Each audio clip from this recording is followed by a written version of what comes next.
یکی از این المان‌ها برکای مجموعه برکای فاریاب سنگویه بستک که همه خیریاش هم خانم دید. مجموعه برکای روستای انوه تیتخیا حرف دلم برکه ادو چی کشی پاکنه یا خبر شوها از تن تو چی چشی. یعنی تکی این محوطه اولین برکه این برکایه خیلی روش که بودی؟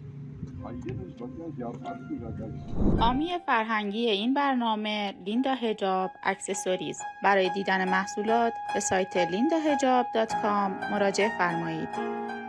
رؤیای برکه و برو عمریه که همدل و همصدای مردم منطقه جنوب بوده. الان اینگو چه تا برکه ها کلن؟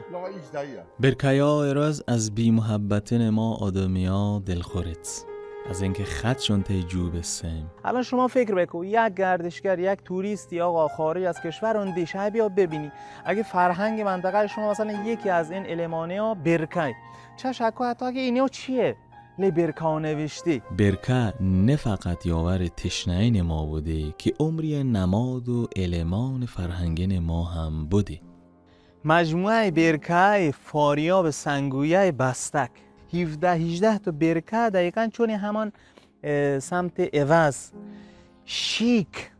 خدا را شکر هیچ برکه ننوشته جز یکیش کاش این یکی هم کسی چلو ننوشته. یادگاری از دیو پرد که خیلی حرفیاش حساسه گوتو از بستک که اونده وادار سمت جنه یک شد تا برکه مودی خیلی جوهو تازه درست رو کرده. تاریخیاش همه 401 خیلی جالب. ما 3-4 تا برکه اولی که چشم که همه خیریاش هم خانم دید تازه درست رو کرده خیلی جوهو. یعنی ندل نم از اینگاه رد ببام و فیلم اینیا وانسیم پای تیتخ دلش که وینیه نکلوش هستی از کندریا و سکریا و دیلکیا نکلوش هستی از هو هنوک زر دیلیا.